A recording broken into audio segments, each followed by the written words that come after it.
কোরআনে কারীমের এই আয়াতটা আপনি বাড়ি যেয়ে মিলাবেন 100 নম্বর আয়াত সূরা ইউনূসের ওয়ায়াজআলুর রিজসা আলাল্লাযীনা লা ইয়াকিলুন। এই পৃথিবীতে যারা তাদের বিবেক কাজে লাগাবে না, আমি আল্লাহ তাদের উপরে ভুল জিনিস চাপিয়ে দেব। আর এইটাই বাংলাদেশে এখন বেশি। আমরা যেন সব ভুলের ভেতরে আছি। চোখ দিয়েছে আল্লাহ দেখার জন্যে, চিন্তা করার জন্য মাথা দিয়েছে, কোথায় রেখেছেন এগুলো? কাজে লাগাতে পারেন না।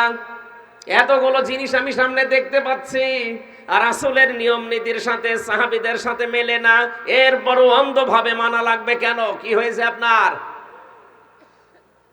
যারা বিবেক কাজে লাগাবে তারা পথ হারাবে না, আর যারা বিবেক কাজে লাগাবে না তারা পথ হারিয়ে ফেলবে। কথা বলুন। নবীজি দুইটা ফরজ জিনিস কিন্তু তরক করলেন, বললেন রোজা ভেঙে ফেলো, পরে করে দেব ফরজ রোজা। 2 নম্বরে বললেন এখন তোমরা ইহরামের কাপড় খুলে ফেলো। এখানে যারা হাসি সাহেব অন্তত আছে তারা তো জানে যে ইহরাম বাঁধার পরে যদি কেউ খুলে ফেলে ওর হজ বাতিল হয়ে যায়। এই কথা বলছেন না কেন? নবীজি কি জানতেন না ওর হজ বাতিল হয়ে যাবে? জানতেন না? কি কাজ করার জন্য ফরজ 2টা বিধান তিনি ত্যাগ করলেন? তার সামনে শুধু একটা কাজ, একটা নিরপরাধ মানুষ বিনা কারণে অন্যায় ভাবে তারা মেরে ফেলবে, আর আমরা মুসলমান 1400 জীবিত আছি, হা করে তাকিয়ে থাকবো না। ফরজ রোজা, ফরজ হজ পরে সময় পেলে করা যাবে, আগে এই নিরপরাধ মানুষের হত্যার বিচার না করে মদিনায় যাব না। একটা কাজ করার জন্য তিনি বাবলা গাছের নিচে হাত দিয়ে বলেন আমার হাতের উপরে 1399 জন হাত লাগাও, আমি আজ তোমাদেরকে শপথ বাক্য পাঠ করাবো। নবী যখন শপথ পাঠ করাচ্ছিলেন তখন জিবরাইল সূরা ফাতিহার 18 নম্বর আয়াত নিয়ে হাজির হয়ে গেছে। আমার তো মাঝে মাঝে আয়াতটা পড়ি আমার চিন্তা হয়, আরে দেশে আলেম নেই, আলেমদের কি কিছু চিন্তা আসে না? লাকাদ রাদিয়াল্লাহু আনিল মুমিনিনা ইয ইউবাইউনাকা তাহাতাশ শাজারাতি ফাআলিমা মা ফি কুলুবিহিম ফানজালাস সাকিনাতা আলাইহিম ওয়া আসাবাহুম ফাতহান করিবা। বলেন আল্লাহু আকবার। খুব খেয়াল করে শুনবেন, আমি গতানুগতিক কথা বলি না, বাস্তব শিক্ষা নেওয়া লাগবে এখান থেকে। আল্লাহ বলেন লাকাদ, শব্দ শুরু করার আগে গ্যারান্টি দিয়েছেন লাম কদ। লাকাদ রাদিয়াল্লাহু, অবশ্যই অবশ্যই আমি আল্লাহ রাজি হয়ে গেছি, রাজি হব না, হয়ে গেছি, এটা মাঝি পাস্ট। আল্লাহ বলেন আমি রাজি হয়ে গেছি আনিল মুমিনিনা, এই মুমিনদের উপরে, ইয ইউবাইউনাকা, যারা আপনার হাতের উপরে হাত দিয়ে আজ শপথ বাক্য পাঠ করছে। কোন জায়গায়? তাহতা শাজারাতি, এই গাছের নিচে। ওই গাছটা এখন নেই কিন্তু গাছের চারা আছে। আপনি যান হুদায়বিয়ার ওই ময়দানে একটা মসজিদ বানিয়েছে পাশে, এই পাশে খেজুর গাছ, ওই গাছের নাম ওই পাশে বাবলা গাছ। এই গাছগুলোর নাম দিয়েছেন আল্লাহ কোরআনে যে তাহাতা শাজারতি, এই গাছের নিচে আমার হাতের উপরে হাত লাগাও। একটা দুইটা না, 1399 জন হাত লাগিয়েছে। নবীজি চিন্তা করলেন যে আল্লাহ যেহেতু রাজি হয়ে গেছে, তাহলে ওসমান বাকি থাকবে কোন কারণে? কারণ এখানে যারা হাত দিয়েছে তাদের উপরে রাজি হয়ে গেছে, অলরেডি খুশি হয়ে গেছে। আমার ওসমান এখানে নেই। আজকের এই ময়দানে তো ওসমানেরও তো থাকার কথা ছিল। নিজের বাম হাতটা নবীজি তাদের হাতের উপরে দিয়ে বললেন এইটা ওসমানের হাত। বিশ্বনবী জানাতে চাইলেন ওসমানের ওপরও আল্লাহ রাজি হয়ে গেছে। ওসমান হত্যার বদলা না নিয়ে আজ আমরা কেউ মদিনায় যাব না, দরকার হয় 1399 জন জীবন দেব। আল্লাহ রাব্বুল আলামিন পরের শব্দগুলো নবীকে জানালেন, ফাআলিমা মা ফি কুলুবিহিম, হে নবী ওরা যা বলছে আপনার হাতে হাত দিয়ে ওই কথাগুলো কিন্তু মনের কথা। ওরা মুখের কথা আর মনের কথা এক না। ওদের মুখে যেটা আছে ওদের মনে ওইটাই আছে, কারণ ওদের মনের খবর জানে কে? প্রত্যেকের মনের ভেতরে এই ইচ্ছা ছিল যে আমরা উসমান হত্যার বদলা না নিয়ে বাড়ি যাব না। ফানজালাস সাকিনাতা আলাইহিম, আমি আল্লাহ তখন তাদের উপরের সাকিনা নাযিল করেছি, রহমত। সাকিনা আমার দয়া। ওয়াসাবাহুম ফাতাহান করিবা, তাদের জন্য একটা সুনির্দিষ্ট এবং নিকটবর্তী বিজয়ের সুসংবাদ তাদেরকে আমি আল্লাহ দিয়েছি। এখানে পুরস্কার পেলাম তিনটা। এক নম্বরে তাদের মনের খবর আল্লাহ আগেই জেনে ফেলেছেন যখনই তারা হাত দিয়েছে। এটা লোক দেখানোর জন্য না, এটা সত্যি আমার আল্লাহর জন্য। দুই নম্বরে আল্লাহ সাকিনা নাযিল করেছেন, রহমত, প্রশান্তি। তিন নম্বরে নিকটবর্তী একটা বিজয়ের সুসংবাদ আল্লাহ তাদেরকে দিয়েছেন। কি কাজ করার জন্য আপনার মাথায় কি ঢুকেছে? একটা নিরপরাধ বিনা কারণে একটা মানুষকে ওরা মেরে ফেলেছে, এই ঘোষণা দিয়েছে। এই কারণে নবীজি এতগুলো বিধান সব ছেড়ে দিচ্ছেন। রোজা শেষ, হজ শেষ, 1399 জন জীবন দেওয়ার জন্য রেডি। এই কথা যখন কাফেরদের কানে গেল মক্কায়, ওরা ভয়ে হযরত ওসমানকে ছেড়ে দিয়েছে। আমি কেন বললাম এটা বুঝলেন? আজ বাংলা সহ বিশ্বের বিভিন্ন প্রান্তে মুসলমানেরা যেভাবে নির্যাতন, জুলুম, অত্যাচারের স্টিম রোলারের উপরে আছে, আমরা যদি 210 কোটির উপরে মুসলমান সবাই যদি আজ ঐক্যবদ্ধ হয়ে বলতে পারতাম না কোন মানুষকে বিনা কারণে আর মারা যাবে না, দরকার হয় 210 কোটি মানুষ জীবন দেব, তাও বেশি থাকবো না। ডক্টর আফিয়া সিদ্দিকা আমাদের এই মুসলিম বোনকে জালেমরা অনেক আগেই ছেড়ে দিতে বাধ্য হতো। এটিএম আজহারুল ইসলামকে হাসিনা সরকার এতদিন রাখতে পারত না, আগেই ছেড়ে দিত। আমরা ওইরকম মন থেকে বলতে পারি না, মুখে বলি অনেক কথা, ভেতরে আমাদের ওইটা নেই। দুই নম্বরে আমাদের ওপর আল্লাহর সাকিনা আসবে কি করে? আর বিজয় তো অনেক দূরের কথা। আজকে যেহেতু দল, মত, জাতি, বর্ণ, ধর্ম নির্বিশেষে সবাই ঐক্যবদ্ধ হয়েছি যে বিনা কারণে যাদেরকে এতদিন আটক করে রেখেছিল, লুৎফুজ্জামান বাবরকে ছেড়ে দিয়েছেন, বিডিআর গুলোকে 15 বছর 17 বছর পরে ছেড়ে দিচ্ছেন, এটিএম আজহারকেও ছেড়ে দেওয়া লাগবে। এই নিরপরাধ মানুষকে আপনি বিনা কারণে মিথ্যা তহমত দিয়ে কতদিন রাখবেন? যাদেরকে রেখেছিলেন সরকার যেহেতু সবই ছেড়ে দিচ্ছে। মুফতি জসিমউদ্দিন রহমানীকে ছেড়েছে 12 বছর পর। এক কথা বলছেন না কেন? আরে ভাই, মানুষ হিসাবে তো আপনার বলা যায় এই কথা। আপনি মুমিন না, কিন্তু মানুষ তো। আমি ওই মুক্তির আশা করে এই জন্য দেখতে পাচ্ছি সামনে একটা নিকটবর্তী বিজয় আল্লাহ আমাদেরকে দেবেন, কারণ তার সাকিনা, তার রহমত অলরেডি এদেশে আরম্ভ হয়ে গেছে। আগামী মাসের 20 তারিখে তার ডেট আছে। আল্লাহ যেন তাকে আমাদের মাঝে মুক্ত জীবনে আবার ফিরিয়ে দেয়, বলেন আমিন। নবীর এই দায়িত্ব পালন করা লাগবে। নবীজি নেই শুধু রহমতের জন্য, শুধুমাত্র ফজিলতের কথা আলেমরা শুনবে না, তার যে দায়িত্ববোধ বুঝে নেওয়া লাগবে। এটা কে নেবে? এইটা যারা নেয় না তারা আলেম না, তারা আলেম নামে জালেম। বলেন খ দিয়ে জন্য নবীকে আল্লাহ জানিয়েছেন আপনি খাতামান নাবিয়্যিন, আপনি শেষ নবী। সুতরাং এই বিল আমরা সংসদে আজ চাই। আগামীতে সংসদ যখন গঠন হবে, প্রথম দিন যেন এই আওয়াজ তোলা হয় যে নবীর পরে নবী নাই, সংসদে আইন চাই। কথা বলেন।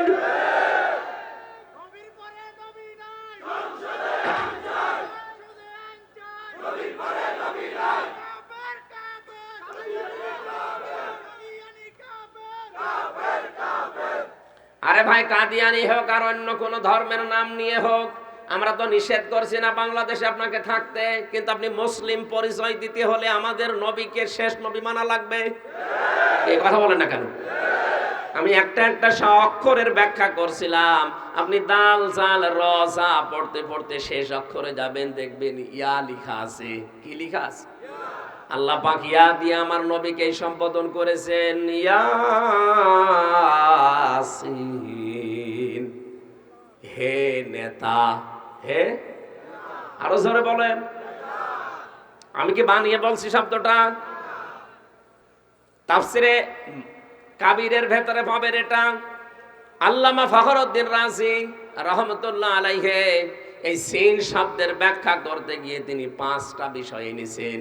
তিনি বলেন, সিন মানে সাইয়্যিদুল আলামিন, সিন মানে সাইয়্যিদুল বাশার, সিন মানে সাইয়্যিদুল কাউনাইন, সিন মানে সাইয়্যিদুল আম্বিয়া, সিন মানে সাইয়্যিদুল মুরসালিন। বলেন আল্লাহু আকবার। আল্লাহ জানাতে চেয়েছেন তামাম দুনিয়া, তামাম জগৎ যা আমি বানিয়েছি, যেখানেই থাকো আমার নবীকে নেতা মানা লাগবে। নেতৃত্ব এই শব্দটা বাংলা মনে হলে এটা বাংলা না। এই শব্দটা এত গুরুত্বপূর্ণ। এই পৃথিবীর ময়দানে যাদের নেতা ঠিক হবে না, কান খাড়া করে শোনেন মুসলমান, শুধু মরতে দেরি হবে, আপনি জাহান্নামে যেতে আপনার দেরি হবে না। সূরা হুদের 98 নম্বর আয়াতে পাবেন।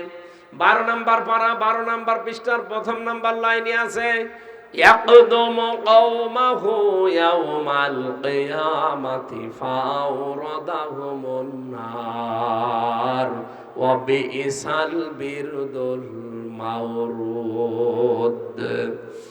রব্বুল আলামিন এই আয়াতটা যদিও ফেরাউন সম্পর্কে নাযিল করেছেন, আমি যত তাফসির দেখেছি সব মুফাসসির আয়াতের ব্যাপারে সামারাইজ করে এক কথাই লিখেছেন, যেই দলের নেতা জাহান্নামে যাবে ওই দলের কর্মীও তার সাথে জাহান্নামে যাবে। এটা আমি বানালাম না। যারা তাফসির পড়তে পারে বসে ওদের জিজ্ঞাসা করে নেবেন বাড়িতে যেয়ে। এবার আপনার বিবেকের কাছে আপনি প্রশ্ন করেন তো, এই সিলাই বসো, বসো।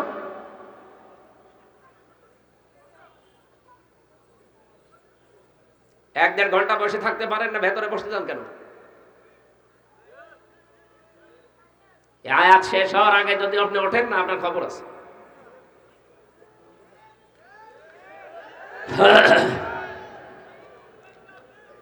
বিবেকটা কাজে লাগাবেন আজকে।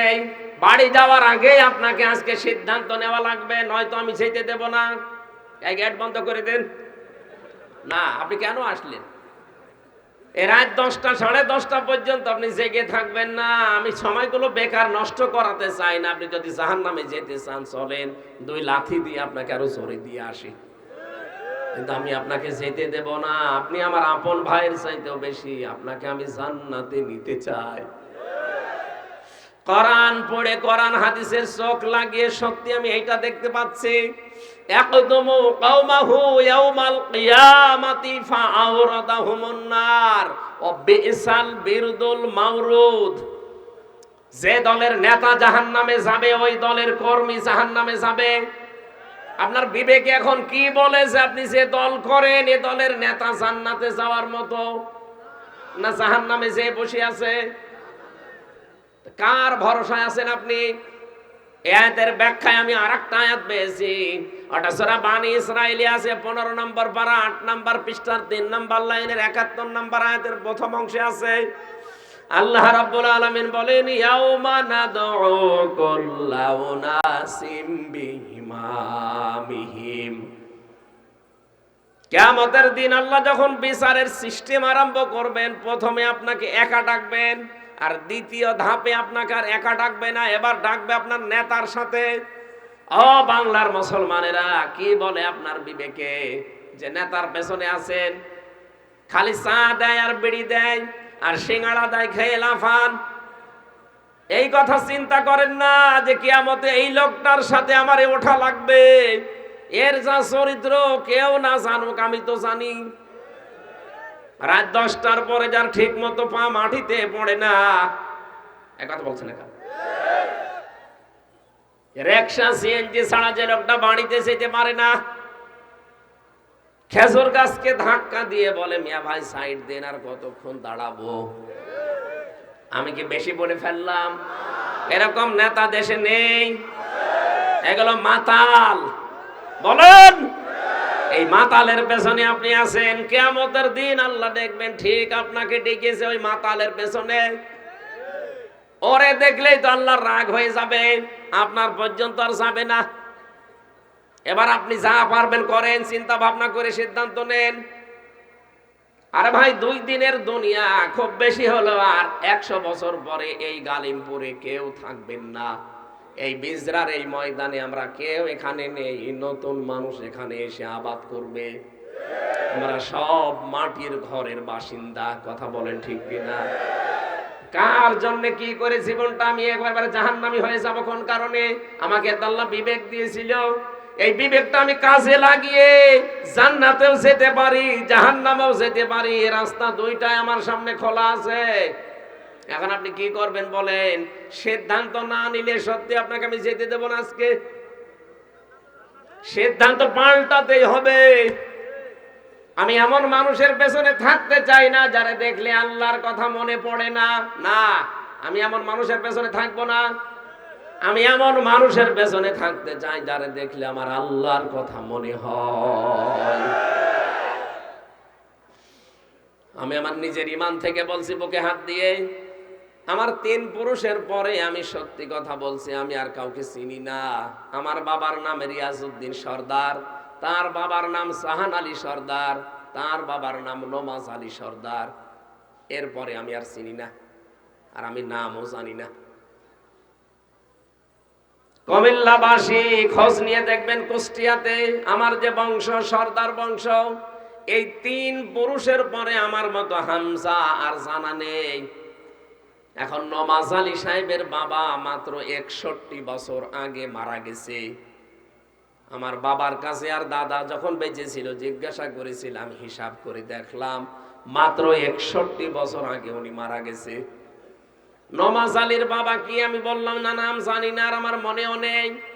ওই লোকটা যদি এখন কবর থেকে উঠে আসে, কুষ্টিয়ারে আমার ওই যে ভিটা আছে, 2 তলা বাড়ি আছে, যদি বলে এটা আমার, এ ভিটা আমি বানিয়েছিলাম, বলেন তো ওনার দাঁত মুখ খুলে ফেলবো না? না, আমি হাসির জন্য বলছি না, দাঁত মুখ রাখবো। কোন কারণে আপনি দাবি করেন যে ভিটা আমার? আপনি কে? আমি তো নমাজ আলীকে চিনি না, আর আপনি বলছেন যে আমি নমাজ আলীর বাবা। এই হচ্ছে দুনিয়া। এটা কি? আমি বাস্তব বলছি। আপনি মরে যান, ও তো 61 বছর আগে ফিরে এসেও তার জমি পাবে না। আপনি 50 বছর পরে ফিরে আসেন, আপনাকে এই গালিমপুর মির্জাপুরে ঢুকতে দেবে না। বলেন, এইরকম একটা দুনিয়ার জন্য আমার বিশাল আখেরাত আমি নষ্ট করব? আমি কি ওই যে জেলখানায় এক পাগল দেখেছিলাম, এই নোয়াখালীর এক পাগল জেল খাটতেছে, ওই যে কি, ওই যে ধর্ষণ মামলার আসামি মজনু, জেলখানা ঝাড় দিয়ে বেড়ায়। আমি কি ওই মজনুর মতো পাগল? না, মজনু মানেই কিন্তু পাগল। মজনু মানে কি? মাজনুন থেকে এসেছে। ও আসলে এক পাগল। ওর যে চেহারা আছে, ওর যে বডি স্ট্রাকচার, ওর আমি একদিন থেকে জিজ্ঞাসা করলাম, এই তোর তো শরীর চলে না, কাজ করলে কি করি? হুজুর আমি করিনি, আমি কিছুই জানি না। কুমিল্লাবাসী, আমরা কিন্তু সত্যি কথা বলছি, আমরা পাগল না, আর পাগল হব না সামনে। আমি বাস্তব একটা উদাহরণ দেওয়ার পরেও যারা আজ তাদের নেতা ঠিক করবেন না, আপনি যা ভালো লাগে এখন করতে পারেন। আমরা যেহেতু কোরআনে কারীম থেকে কথা বলবো বললাম, কোরআনে কারীমের সূরা তাহা 49-50 2টা আয়াত পড়েছি। আমরা একটা শব্দের উপরে শুধু ব্যাখ্যা করব। শব্দটার নাম হচ্ছে রব। নাম কি? বলেন বলেন, খুব খেয়াল করে শুনবেন এই আয়াতটা। আল্লাহ রাব্বুল আলামিন বলেন, ক্বালা ফামার রাব্বুকুমা ইয়া মূসা,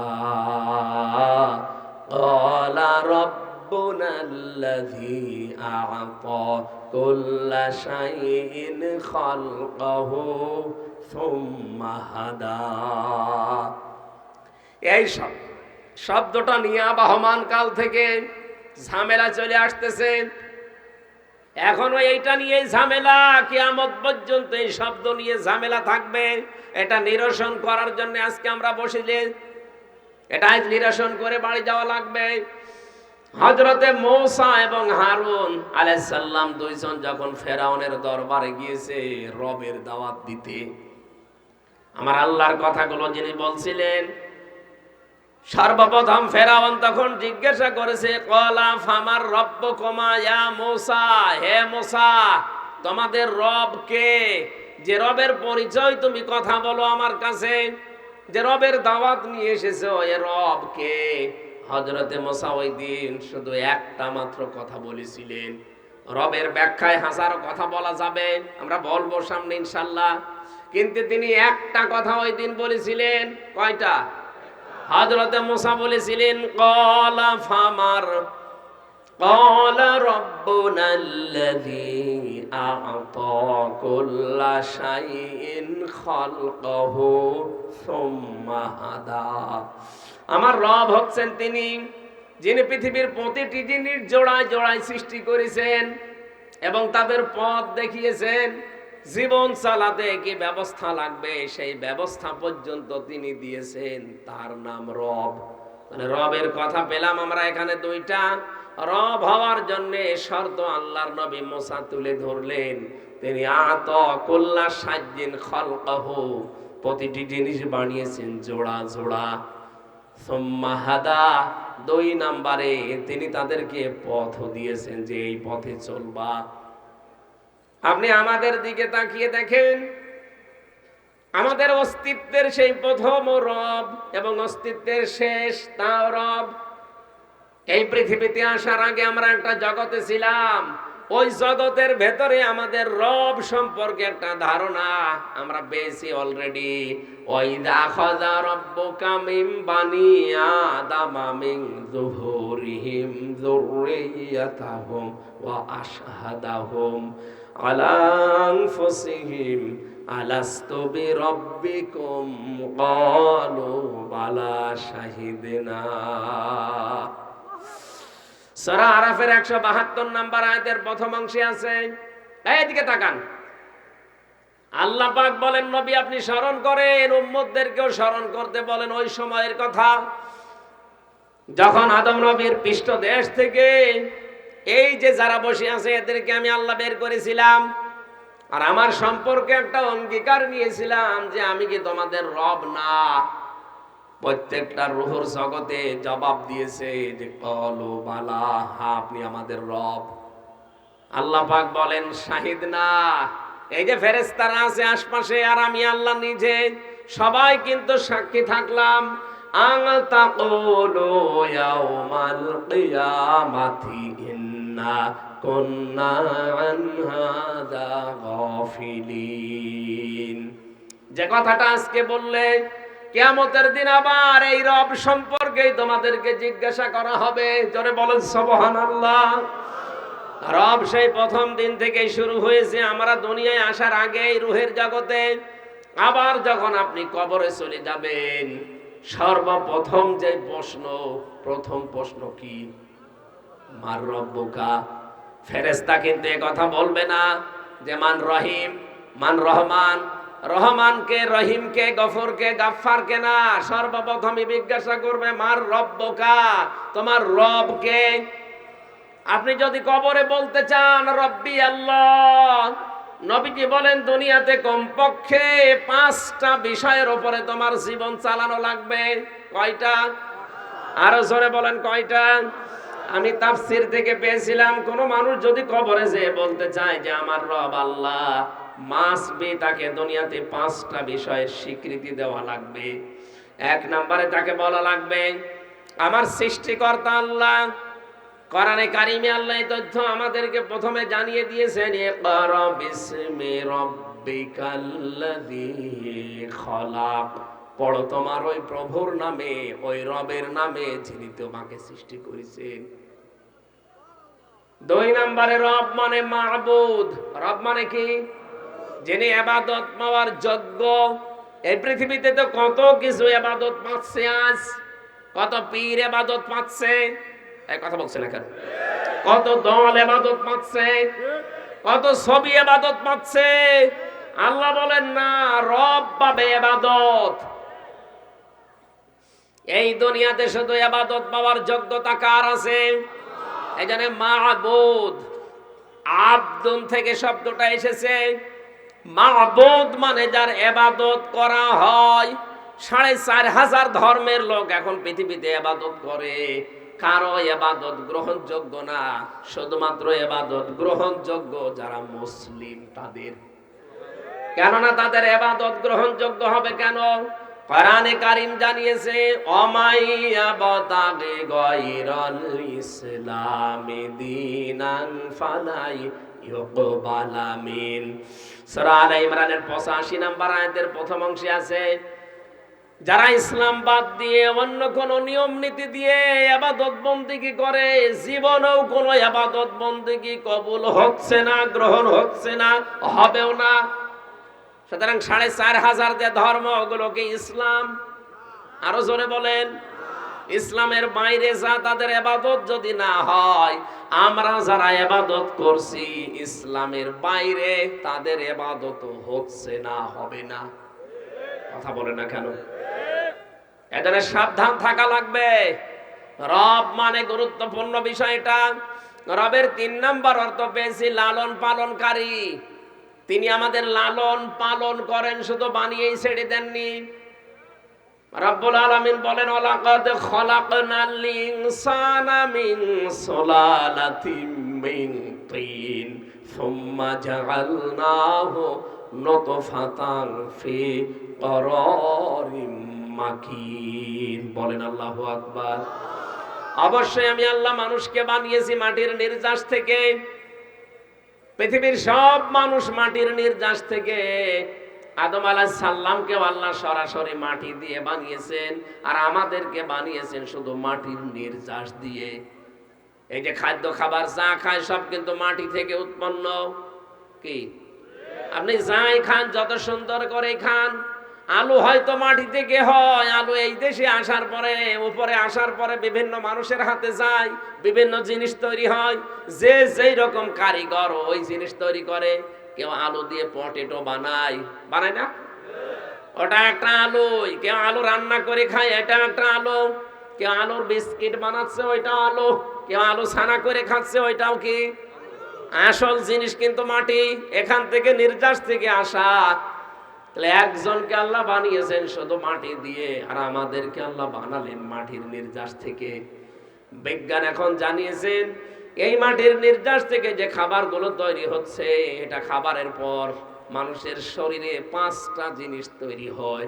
প্রথমে তৈরি হয় এটা দিয়ে রক্ত, এরপরে তৈরি হয় রক্ত থেকে সেকতে সেকতে তৈরি হয় এটা বীর্য, ওখান থেকে আলাদা কিছু জিনিস নিয়ে তৈরি হয় পিত্তরস, যেটা খাবার হজম করার জন্য আমরা ব্যবহার করি। এটা আমরা করি না, আল্লাহ নিজেই করেন। এরপরে আরেকটা তৈরি হয় প্রস্রাব, আরেকটা তৈরি হয় মল। এই 5টা জিনিস খাবার খাওয়ার পরে তৈরি হচ্ছে। এই যে 3 নাম্বার যেটা বলেছি বীর্য তৈরি হয়, এই বীর্যটা বাবার স্ফলিঙ্গ দিয়ে দ্রুত গতিতে বের হয়ে মায়ের রেহেমের ভেতরে জমা হয়। বিজ্ঞান এখন কম্পিউটার দিয়ে দেখতে পাচ্ছে, 1 ফোঁটা বীর্য যখন বাবার স্ফলিঙ্গ দিয়ে বের হয়ে মায়ের রেহেমের ভেতরে আসে, ওটা ওই করারিম মাকিন, সুরক্ষিত স্থান, ওই জায়গা পর্যন্ত যেতে প্রায় 40 কোটি মানুষ তৈরি হওয়ার ক্ষমতা রাখে। এখান থেকে যখন দৌড় আরম্ভ করে সবাই একসাথে যায়। দুর্বলতার কারণে অনেকে পড়ে যায়, কেউ মায়ের জরায়ুর দেওয়ালের সাথে ধাক্কা খেয়ে পড়ে যায়। ওই পর্যন্ত যেতে যেতে হয়তো 2টা 3টা 5টা 7টা 13টা পর্যন্ত এই পৃথিবীতে বেঁচেছে। ক্যালিফোর্নিয়ার এক মহিলা 13টা সন্তান জন্ম দিয়েছে একবারে, এই বিশ্বে সর্বশেষ, এর উপরে আর নেই। আমিও কিন্তু ওই দলে ছিলাম, আপনিও ছিলেন ওই দলে। 40 কোটি আমির হামজা একবারে তৈরি হওয়ার জায়গা যদি মায়ের পেটে থাকতো, আল্লাহ তাই বানাতো। যেহেতু আমরা যেতে পারি না, অনেকেই পড়ে যায়, অনেকে মরে যায়, অনেকে দুর্বল হয়ে নেতিয়ে পড়ে। যারা যেতে পেরেছে, আমাদের জীবনটাই সংগ্রাম দিয়ে শুরু হয়েছে। ওখানে যাবার পরে আল্লাহ পাক বলেন, আমি 40 দিন রেখে দেই। সুম্মা খালাকনান নুতফাতা আলাকাতান ফাখালাকনাল আলাকাতা মুদগাতান ফাখালাকনাল মুদগাতা ইযামান ফাকাসাউনাল ইযামা লাহমা। এই যে প্রথমে এই নুতফাকে আমি বীর্যকে, নুতফাকে আলাক বানাই, আলাককে মুদগা বানাই, 40 দিন 40 দিন 40 দিনে আমি পাল্টাতে এর ভেতরে 360টা হাড় দিয়ে দেই। আপনি বাড়িতে সুবহানাল্লাহ পড়বেন। দুনিয়াতে আল্লাহকে মানতে আপনার কোনো জায়গায় যাওয়া লাগবে না, শুধু নিজের বডির দিকে তাকালে আপনি সেজদা দিতে বাধ্য হবেন। 360টা হাড় আল্লাহ দিয়েছেন, এর ভেতরে প্রত্যেক জায়গায় জোড়া দেওয়া আছে, জয়েন্ট দেওয়া আছে। এই হাড়গুলো আল্লাহ যদি প্রতিদিন ক্ষয় করে দিত, কত টাকা লাগতো হাড় শুধু এক জায়গায় করতে, আপনি টের পাচ্ছেন? আল্লাহ পাক বলেন এরপরে আমি একটা চামড়া দিলাম, গোশত দিলাম, গোশতগুলো যেন পচে নষ্ট হয়ে না যায় এমন একটা ছাউনি দিয়েছি চামড়া হিসাবে। পুরা শরীরে যদি একরকম চামড়া দিয়ে দিতাম তাহলে দেখতে কেমন একটা লাগতো। এই জন্য এক এক জায়গার চামড়া আমি এক এক রকম বানিয়েছি। হাতের ভেতরে তাকান, এ পাশের চামড়া একরকম, এই পাশের চামড়া আর এক রকম। বলেন তো এই পাশে যেরকম কালো চামড়া, এটা যদি এই পাশে থাকতো দেখতে সুন্দর লাগতো? বলেন। আল্লাযী কদ্দারা ফাহাদা, যেইভাবে যেইটা দরকার ঠিক ওইভাবেই দিয়েছি।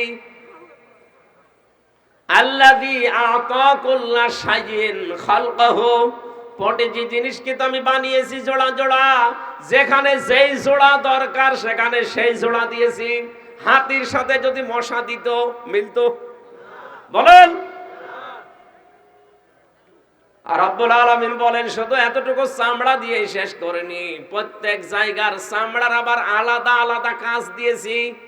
এক একটা চামড়া এক একটা কাজ করে। যে চামড়ার যতটুকু সহ্য ধৈর্য ক্ষমতা আছে ঠিক সেই জায়গায় সেট করেছি।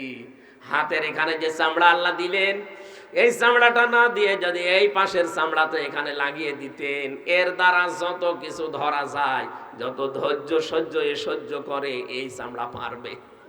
কবে ছিঁড়ে ফেটে নষ্ট হয়ে যেত। আর রব্বুল আলামিন বলেন কানের কাছে যে চামড়া দিয়েছি, এই কানের চামড়ার ভেতরে যদি যেই রকম পাওয়ার দিয়েছি, এই পাওয়ার কানে না দিয়ে যদি আমি মুখের এই চামড়ায় দিতাম, এই যে শীতের সময় কান ঢেকে রাখলে হয়ে যায়, কোনোদিন মুখ ঢাকা লাগে? চামড়া কিন্তু একই রকম মনে হচ্ছে দেখতে। আকাশ পাতাল ব্যবধানের ভেতরে শরীরের ভেতরে শুধু দুইটা চামড়ার কাজ একরকম, বাকি কোন চামড়ার সাথে ৯৭৪২ প্রকার চামড়া আমাদের শরীরে আছে। কোন জায়গার চামড়ার সাথে মিল নেই, শুধু দুইটা জায়গার চামড়ার মিল আছে। এই যে হাতের এই পাশের যে চামড়া এইটা, আর এই কাঁধের যে চামড়া এইটা, এই দুইটা চামড়ার সাথে হালকা মিল আছে, তাও ১০০ ভাগ না। বিজ্ঞান এখন প্রমাণ করেছে। নবীজির ওই হাদিসটা নিয়ে, নবীজি এই যে গর্দান মাসাহ করা, এটা মুস্তাহাব, সুন্নাত না। গর্দান মাসাহ করা কি? একজন খ্রিস্টান বিজ্ঞানী মুসলমানের ওযু করা দেখেছিলেন নদীতে। সে ১৩ বছর গবেষণা চালিয়েছে যে এই চামড়ার উপরে ৯৭৪২ প্রকার চামড়া। কি এত গুরুত্বপূর্ণ জিনিস আমাদের শরীরের ভেতরে, কোন চামড়ার সাথে কোনটা মেলে আমি দেখব। শেষে দেখতে পেয়েছে যে এই চামড়ার সাথে এই চামড়ার হালকা মিল আছে। ২৪ ঘন্টার ভেতরে কেউ যদি ৫ থেকে ৬ বার একাধারে এখানে লাগাতে পারে ভেজা পানি জাতীয় কিছু দিয়ে, তাহলে এই জায়গায় এটা অকেজু হওয়ার সম্ভাবনা কম। এই যে রগগুলোর উপরে আপনার মাথা দাঁড়িয়ে আছে ঘাড়ের, এই রগটা অকেজু হবে না, দুর্বল হবে না, এটা প্যারালাইজড হয়ে নষ্ট হয়ে যাবে না। নবীজি অত গুরুত্ব দেননি, শুধু বলেছিলেন এখানে গর্দান মাসাহ না করলে ওযু হয়ে যায়। হবে না? গর্দান মাসাহ না করলে ওযু হয়ে, যেটা মুস্তাহাব আমল, অতিরিক্ত। অথবা অতিরিক্ত জিনিসটার দিকে বিজ্ঞান খেয়াল করেছে। কি গো এখানে হাত দিল কেন? ও এসে ওর পা জড়িয়ে ধরেছে, বলছে আপনি আমার বাপ। কি হয়েছে? আমি আজ 13 বছর গবেষণাগারে চিন্তা ভাবনা করছিলাম চামড়া নিয়ে, যে এই চামড়ার পানি যদি এখানে 5 থেকে 6 বার দিনের ভেতরে লাগানো যায়, তাহলে এই জায়গাটা সতেজ থাকে, প্যারালাইজড হওয়া থেকে এই জায়গাটা বেঁচে থাকতে পারে। তা আপনি কোথায় পেলেন এই তথ্য? আগেই তথ্য পেয়ে গেছেন আপনি, আমার বাপ। মুসলমান লোকটা বলছে, না, আমার নবী 1500 বছর আগে এই তথ্য আমাকে জানিয়ে গেছে যে ওযু করার সময় এইটা এখানে লাগাতে হয়, আমি এই জন্য এই কাজটা করলাম। আপনার নবী হচ্ছে পৃথিবীর সবচাইতে বড় বিজ্ঞানী। আমি আজ 13টা বছর একাধারে চিন্তা ভাবনা করে করে এই তথ্যটা পেয়েছি। আল্লাহ রাব্বুল আলামিন আমাদেরকে শুধু চামড়ায় দেয়নি, শুধু হাড্ডি দেয়নি।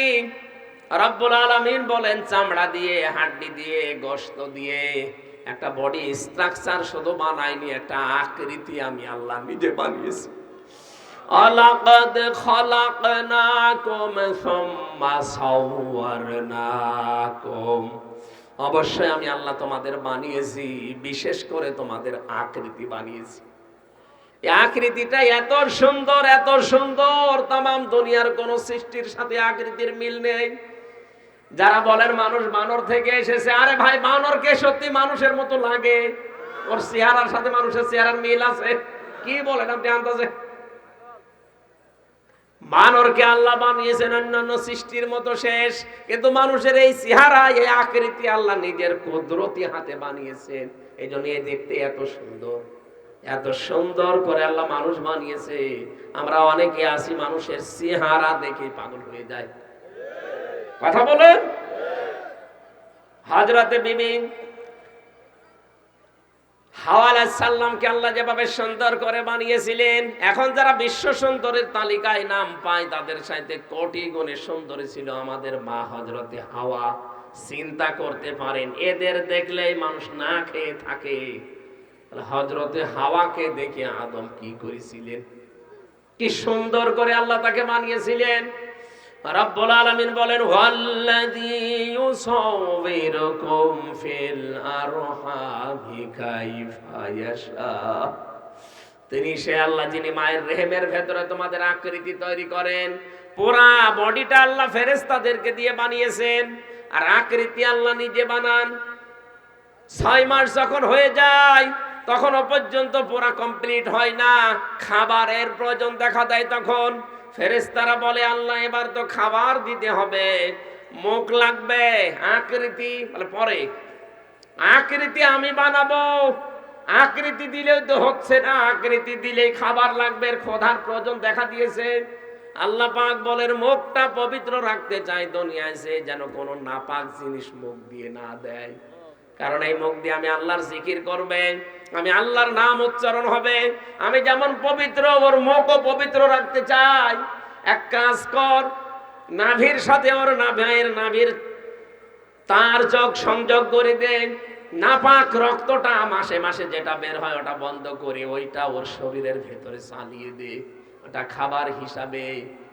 আপনি লক্ষ্য করেছেন কোনদিন আল্লাহ আমাদের মুখ দিয়ে নাপাক জিনিস ঢোকাননি মায়ের পেটে পর্যন্ত, অথচ পৃথিবীতে এসে কত মানুষে নাপাক জিনিস এখন মুখ দিয়ে দিচ্ছে। নিজের পায়খানা যদি নিজে কেউ খেতে পারে, পারে? বলেন, কোন পাগল ছাড়া নিজের পায়খানা কেউ খাবে? এটা যেমন নিজের কাছে ঘৃণা লাগে, মানুষের কাছে স্বাদ আছে, ওই টাকা দিয়ে খাবার খাওয়া ঠিক ওই রকমই। এই কথা বলে না কেন? এইটা বোঝাতে গেলেই কিছু মানুষের হাতে ঘা লাগে, কারণ ওই কাজ তারা করে। আপনি যদি ওই কাজ না করেন আপনার গায়ে লাগে কোন কারণে? সাদাবাজ এই শব্দটা শুনতেই ঘৃণা লাগে। এতদিন যা হয়েছে হয়েছে, সাফ কথা বলছি, বাংলাদেশে যদি ইসলাম আসে প্রথম দিন এই দেশে সাদাবাজ মুক্ত করা হবে। যারা চাঁদা নিয়ে খায়, এতদিন খাচ্ছে, এতদিন খেয়েছে, এখনো খাবে, অনেকে আশা করে আছে, তারা কি আমার জন্য দোয়া করবে যে হুজুর বেঁচে থাক? তারা তো আজকেই বলবে হুজুর যেন আর কোনোদিন এই কুমিল্লায় না আসে। পায়খানা খাওয়া আর চাঁদার টাকা দিয়ে খাবার খাওয়া একই। না, পায়খানাটা তাও ভালো আছে। কি কথা বলছেন এখন? যারা যৌতুকের টাকা খান তারা ডবল গুনাহ করেন, একদিকে হারাম খান আর একদিকে জুলুমের একটা গুনাহ খান। আপনি চাঁদা যা খাচ্ছেন, একদিকে হারাম খাচ্ছেন আর একদিকে জুলুমের গুনাহ। সুতরাং এই কাজ এদেশে বন্ধ হওয়া দরকার না। এটা তো ফেরেশতারা এসে বন্ধ করবে। এটা বন্ধ করার জন্যই তো আমরা লাইন করতে চাই। এই লাইনের কথাগুলো যখন কোরআনের মাহফিলে বলা হয়, কিছু স্বার্থান্বেষী আছে যারা চাঁদাবাজি করে খাবে বলে হাত পেতে আছে, ওই মানুষগুলো তখন আমার নামে বলে দেয় এরা ধর্ম ব্যবসায়ী। ওরে শয়তান!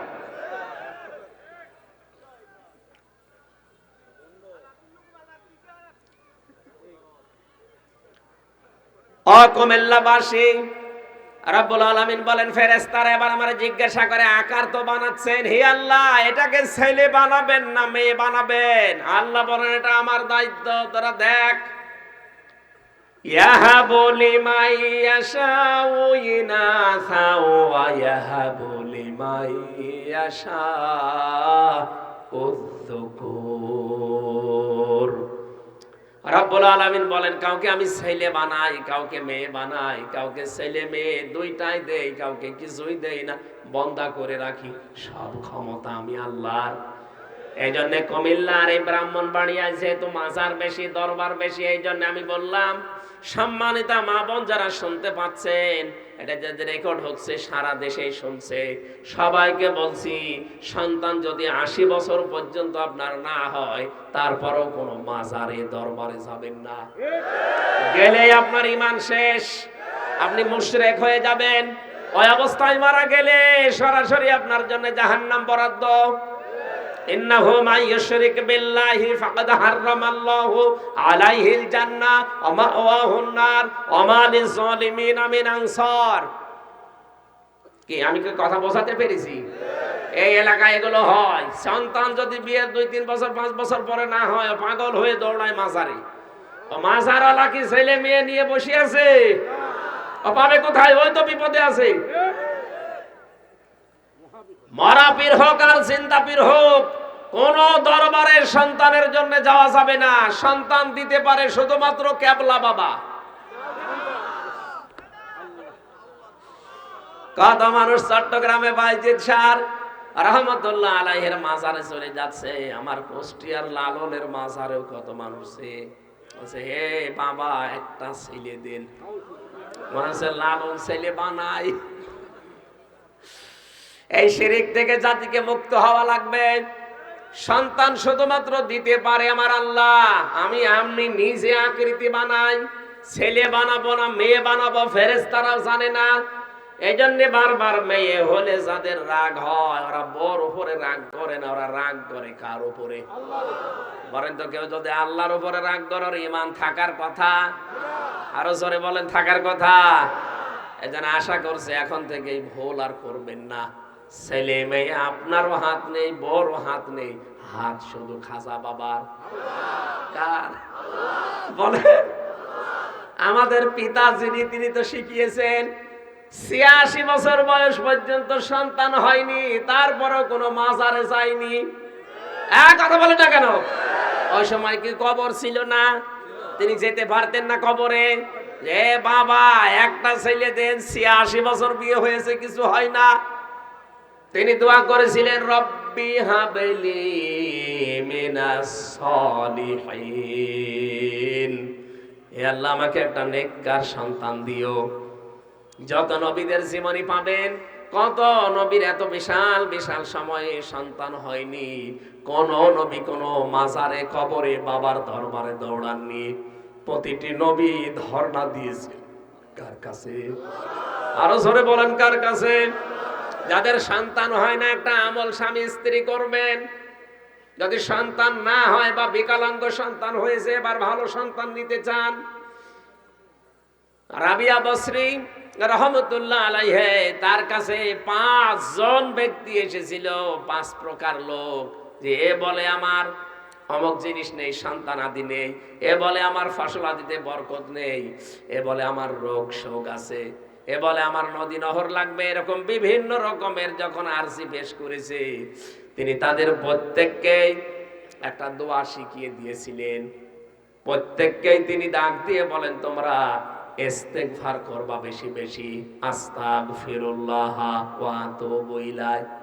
খাদেম যেটা ছিল ডাক দিয়ে বলে যে আপনার যারাই আসে তাদেরকে শুধু বলেন আস্তাগফিরুল্লাহ আস্তাগফিরুল্লাহ, সব রোগের তো একই ঔষধ হয়ে গেল। তিনি তেলাওয়াত করে শোনালেন সূরা নূহর কয়েকটা আয়াত, ফাকুলতুস্তাগফিরু রাব্বাকুম ইন্নাহু কানা গাফফারা ইরসিলিস সামাআ আলাইকুম মিদরারা ওয়া ইউমদিদকুম বিআমওয়ালি ওয়া বানিনা ওয়া ইয়াজআল লাকুম জান্নাতিন ওয়া ইয়াজআল লাকুম আনহারা মা লাকুম লা তারজুনা লিল্লাহি ওয়াকারা ওয়া ক্বাদ খালাকাকুম আতওয়ারা। জোরে বলেন আল্লাহু আকবার। এখানে আমলটা আমি নিজে করেছি, আপনারাও আরম্ভ করবেন। সন্তান যদি কারো না হয়, ছেলে হয় মেয়ে হওয়ার ব্যাপার আমি জানি না, কিন্তু ছেলে মেয়ে যদি একেবারেই হতে না চায়, আপনি এই দোয়াটা স্বামী স্ত্রী বেশি বেশি পড়বেন প্রতিদিন, আস্তাগফিরুল্লাহ ওয়া আতুবু ইলাইহি। প্রতিটি নবী ফিরেছিলেন কার দিকে? বলেন বলেন। রাব্বি লা তাযারনি ফারদা ওয়া আনতা খায়রুল ওয়ারিসিন।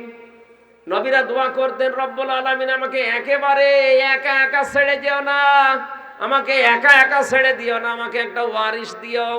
আমি যে সম্পদাদি, যে বিশাল ধনভাণ্ডার দুনিয়ায় রেখে গেলাম, এগুলোর উপযুক্ত ব্যবহার করার জন্য একটা নেককার সন্তান দিও। হযরত ইব্রাহিমের দোয়া একদিন দুই দিন তিন দিন না, ৮৬ বছর পরে আল্লাহ কবুল করেছেন। কুমিল্লাবাসী, আপনার আমল আখলাক কি ইব্রাহিম নবীর চাইতেও ভালো? তার দোয়া যদি ৮৬ বছর আগে পরে কবুল হয়, তা আপনার তো ৮৬ লক্ষ বছর পরে কবুল হওয়ার কথা। ২ বছর দোয়া করে বলো হুজুর না আর হইল না, হইল না কি হইল? দোয়া তো করছি, সন্তান তো হয় না। বিয়ে করেছে, নাহলে এখনো করিনি, এখনো বিয়েও না করে ২ বছর দোয়া করে যাচ্ছেন। ইব্রাহিম নবী বিয়ে করে কত বছর দোয়া করেছিলেন? ৮৬। এই জন্য ধৈর্য হারা হবেন না, ধৈর্যের ফল বড় মিঠা হয়। হযরত ইব্রাহিম আলাইহিস সালামের ৮৬ বছর পরে যে সন্তান, আপনি তাকান কি সন্তান আল্লাহ তাকে দিয়েছিলেন। ফাবাশশারনাহু বিগুলামিন হালিম। আল্লাহ পাক বলেন আমি ইব্রাহিমকে সহনশীল একটা গোলামের, একটা বান্দার সুসংবাদ দিলাম। এবার আমার প্রশ্ন আসতে পারে, গোলামের হালিম মানে এই বিজরা বাজারের চাচা হালিম? হ্যাঁ, কোন হালিম? হযরত ইব্রাহিম যেহেতু দোয়া করার পরে সংবাদ ফেরেশতা জানিয়েছে যে আপনাকে আল্লাহ একটা ধৈর্যশীল, একটা হালিম মানে সহনশীল একটা বাচ্চা, একটা সন্তানের সুসংবাদ আল্লাহ আপনাকে দিয়েছেন। তিনি বললেন, রব্বুল আলামিন কেমন সুসংবাদ তুমি আমাকে শোনালে, আমি দেখতে চাই। আল্লাহ বলেন আমি তোমাকে দেখাবো। ফালাম্মা বালাগা মাআহু সাআয়া ক্বালা ইয়া বুনাইয়া ইন্নী আরা ফিল মানাম আন্নী আযবাহুকা ফানজুর মাযা তারা ক্বালা ইয়া আবাতি ফাআল মা তুমার সাতাজিদুনি ইনশাআল্লাহু মিনাস সাবিরিন। এই একটু ভালো করে খেয়াল করবেন, এখানে আমাদের বাংলাদেশ আছে। হযরত ইব্রাহিম আলাইহিস সালামের সন্তানের বয়স যখন 11 বছর, কেউ লিখেছে 13 বছর, তখন তিনি আল্লাহর আদেশটা পেলেন, ডাক দিয়ে বললেন, সন্তান, হে আমার কলিজার টুকরা সন্তান, আমি স্বপ্ন দেখেছি তোমাকে জবাই করছি। তিনি কিন্তু গোলামিন হালিমের ওই শব্দটায় আছেন। এইদিকে তাকান, বুঝতেছেন তাফসীর? উনি দোয়া করেছিলেন রব্বে হাবলি মিনাস সালিহিন। আল্লাহ বলেন ফাবাশশারনাহু বিগুলামিন হালিম। এই যে কি হালিম, এই হালিমটা বোঝার জন্য আল্লাহ বলেন আমি তোমাকে দেখাবো এ হালিম আল্লাহ তাকে দেখাচ্ছেন, স্বপ্নে দেখালেন যে তোমার সবচেয়ে প্রিয় যেটা কোরবানি করো। ছেলের কাছে গিয়ে বললেন আমি স্বপ্ন দেখলাম এইটা, এখন তোমার রায় বলো। হযরতে ইসমাইল ওই রকম হালিম, তিনি ডাক দিয়ে বলতে পারতেন, কি বলেন বাবা, জন্মের পরে মরুভূমিতে রেখে গেছেন, 12 বছর 13 বছর পরে এসেছেন জবাই দিতে, আপনি কি বাবা নাকি রাক্ষস? ঠিক এরকম কথা বলতে পারতেন না? তিনি বললেন বাবা আপনি যেটা আদিষ্ট হয়েছেন আপনি পালন করেন, আপনি আমাকে ধৈর্যশীলদের মধ্যে পাবেন, ধৈর্যশীল পাবেন বলেননি, সবের বলতে পারতেন, সবিরিন। আমার যেন অহংকার চলে না আসে, আমি শুধু একমাত্র ধৈর্যশীল, দুনিয়া আর কেউ নেই, এ কথা বললে আমি একত্ব, আমার বড়ত্ব, আমি একাই আছি আর কেউ নেই, এরকম এসে যেতে পারে। এই জন্য সবিরিন দিয়েছেন। আমার মতো বহু ধৈর্যশীল দুনিয়ায় আছে, তাদের ভেতরে আমিও একজন, আপনি আমার মতো তাকে পাবেন। হযরত ইব্রাহিম চিন্তা করলেন দোয়া যা করেছিলাম তা একেবারে কারেন্টের মতো খাপের খাপ কবুল হয়েছে, কোনো ভুল নেই। কথা বলে কি করি আমার সন্তান, তিনি একবারে ওভারটেক করেননি, আবার অহংকারও পেশ করেননি, বলেছিলেন বাবা যা আদিষ্ট হয়েছেন আপনি করতে পারেন, নির্দ্বিধায় আপনি করেন। 2 নম্বরে প্রশ্ন আসতে পারে যে হুকুমটা যেহেতু পালন করছেন ইব্রাহিম নবী কার? আরো জোরে বলেন, বলেন তো আল্লাহর হুকুমের উপরে দুনিয়ার এমন কোন জিনিস আছে? তিনি তো আল্লাহর নবী একদিকে, আল্লাহর হুকুম আর একদিকে, তিনি কেন সন্তানকে জিজ্ঞাসা করতে যাবেন? জিজ্ঞাসা করেছিলেন এই কারণে, প্রশ্ন মনের ভেতরে, আল্লাহ তুমি কি আমাকে হালিম দিয়েছো, কেমন হালিম, এটা কি চাচা হালিম না মামা হালিম, এটা আমি আজকে দেখবো। এই জন্য বললেন আমি স্বপ্নে দেখলাম তোমাকে জবাই করছি, এখন তোমার রায় বলো। সন্তানও একেবারে ঠিক ঠিক জবাব দিয়েছেন, কোনো কিছু যেন কম বেশি না হয়। সন্তান ডাক দিয়ে বলেছে, হে আমার বাবা আপনি তো জবাই করবেনই, কারণ হুকুম আল্লাহর, আমাকে আপনি ধৈর্যশীলদের মধ্যে একজন পাবেন, এ ব্যাপারে আমার কোনো অহংকার নেই, কোনো আত্মগরিমা নেই, আমি রেডি হয়ে গেছি, আপনার যা প্রস্তুতি নেওয়ার আপনি নিয়ে নেন। ফালাম্মা আসলামা ওয়া তাল্লাহু লিল জাবিন। ভালো করে খেয়াল করবেন, এইটাই আমার দরকার, নাকি বলবো না? ফালাম্মা আসলামা, এখানে আলেম আছে কারা কারা জিজ্ঞাসা করেন তো? আসলামা 2 বছর কথা বলছেন তো, একজন 2 বছর দিলেন কেন? আল্লাহ পাক বলেন ফালাম্মা আসলামা, কথা তো বলছে ইব্রাহিম নবী, ইসমাইল নবী তো শুধু জবাব দিচ্ছে, কথা তো তাকে বলতে বলা হয়নি, সে শুধু জবাব দেয়। আল্লাহ বলেন ফালাম্মা আসলামা, 2 জনেই যখন এগ্রি হয়ে গেছে, রাজি হয়ে গেছে, আতাল্লাহু লিল জাবিন, তখন এই জবাই কার্য সম্পাদন করা সহজ হয়েছে। এবার আমার প্রশ্ন, এখানে বিধান শুধুমাত্র দিতে পারছে কে বলেন তো? এখানে যে বিধানটা কার্যকর হবে, বিধান কি ইব্রাহিমের দেওয়া বিধান, ইসমাইলের দেওয়া বিধান? বিধান আইন কার? পালন করবে বাবা আর ছেলে। কথা বলে না কেন? ইব্রাহিম নবী যদি বলতেন আমি আল্লাহর নবী, আল্লাহর বান্দা, আমাকে আল্লাহ আদেশ দিয়েছে, আমি একা একা এই সিদ্ধান্ত পালন করব, এই বিধান আমি কার্যকর করব। ইসমাইল নবী যদি বলতেন না আমার গলা আমি দেব না, জীবনও জবাই করতে পারত। বলেন বলেন, ইসমাইল নবী যদি বলতেন ঠিক আছে যা ভালো লাগে করেন, আমি গলা দিয়ে দিলাম। ইব্রাহিম নবী যদি বলতেন না আমি জবাই করব না, আমার 86 বছরের ছেলে, কত বছর, 86 বছর পরের সন্তান আমি করব না, বলেন তো আল্লাহর বিধান পালন হইতো? ফালাম্মা আসলামা পর্যন্ত থাকতো, আতাল্লাহু লিল জাবিন পর্যন্ত যেত না। আল্লাহ বলেন 2 জনেই যখন রাজি হয়ে গেছে, তখন আল্লাহর বিধান কায়েম করা সহজ হয়েছে। আজ বাংলাদেশে 96% মুসলমান আমরা, টুপি হয়তো সবাই মাথায় দেয় না, কথা বলেন না কেন? সবাই হয়তো নামাজ আমরা পড়ি না, কিন্তু আল্লাহ একজন আছে, নবী আমাদের একজন ছিল, কোরআন এখনো আছে, এই বিশ্বাস আমাদের সবার আছে না নেই? আরো জোরে বলেন। সুতরাং দেশের দায়িত্বশীল যারা হবে তারা আমাদের পিতা ইব্রাহিম আলাইহিস সালামের ভূমিকায় আসা লাগবে। আর আমরা যারা 18 কোটি জনগণ আছি, আমরা যদি ইসমাইল নবীর ভূমিকায় যেতে পারি, ওনারা আল্লাহর বিধান বাস্তবায়ন করবেন আর আমরা আমাদের গলা দিয়ে জান দিয়ে বাস্তবায়নে সাহায্য করব। তাহলে আল্লাহর এই বিধান বাংলার জমিনে কায়েম করা সম্ভব হবে। আর সেই সময়ের অপেক্ষা এখন বাংলাদেশ। এই কথা বলেন না কেন? দায়িত্বে যারা আছেন ইব্রাহিমের ভূমিকায় আসেন, আমরা যারা জনগণ আছি আমরা সন্তান হিসাবে ইসমাইলের ভূমিকায় যেতে চাই। কারা কারা যেতে রাজি আছেন? লিল্লাহি তাকবীর।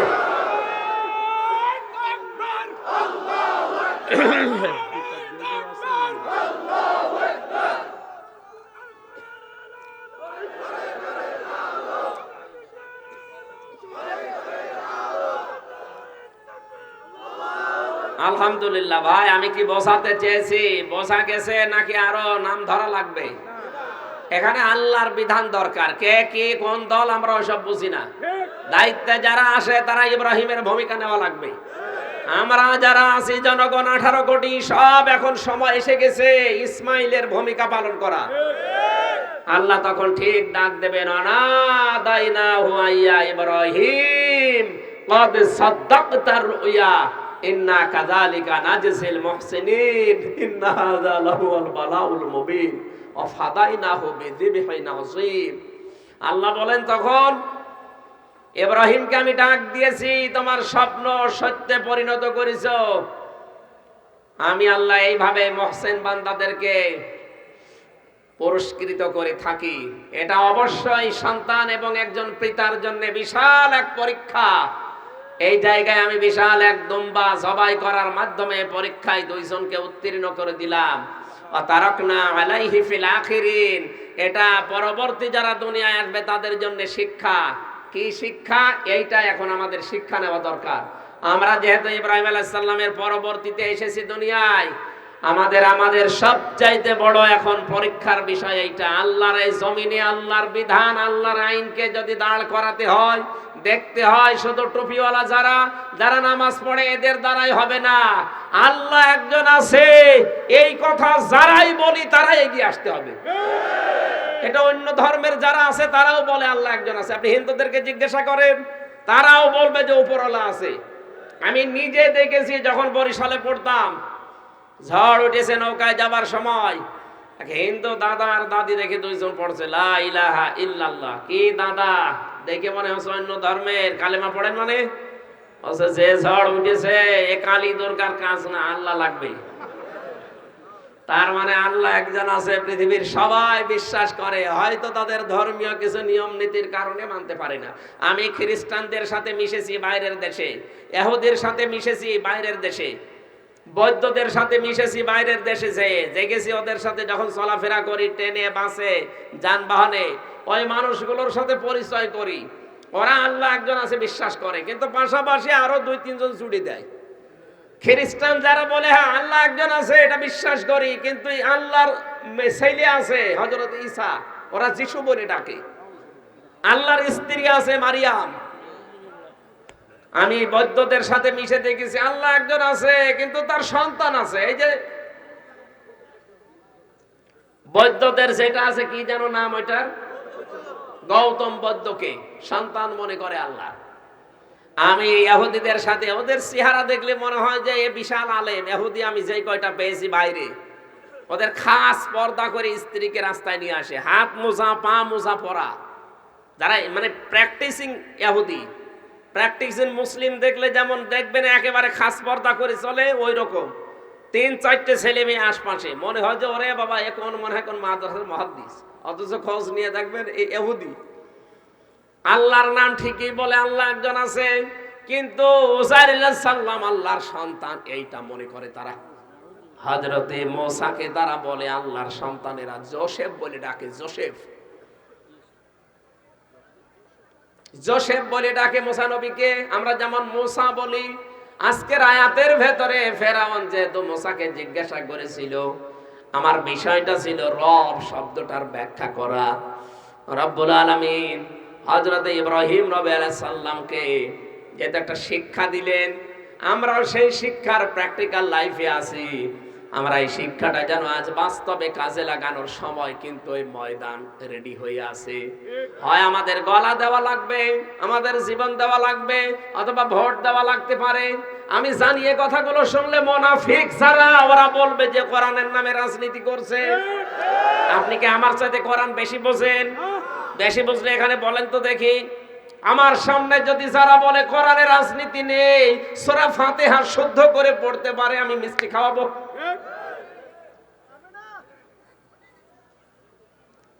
যারা বলে কোরআনের কথা শুনলে রাজনীতি মনে হয়, ধর্মের নামে ব্যবসা করে, এগুলোর ঈমান চলে গেছে।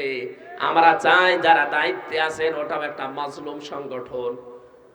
মাজলুম এই সংগঠনটাকে আমরা বলবো যারা এগুলো উল্টাপাল্টা করছে আলেমের নাম নিয়ে, এদেরকে এই দল থেকে বহিষ্কার করে বাদ দিয়ে দিন।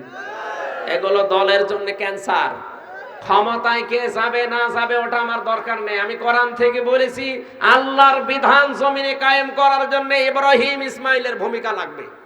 ইব্রাহিম হবে দায়িত্বশীল, আর আমরা যারা আছি দেশের নাগরিক তারা আমরা হব ইসমাইল নবীর ভূমিকায়। আল্লাহ আমাদের পালন করার তৌফিক দিন, বলেন আমিন।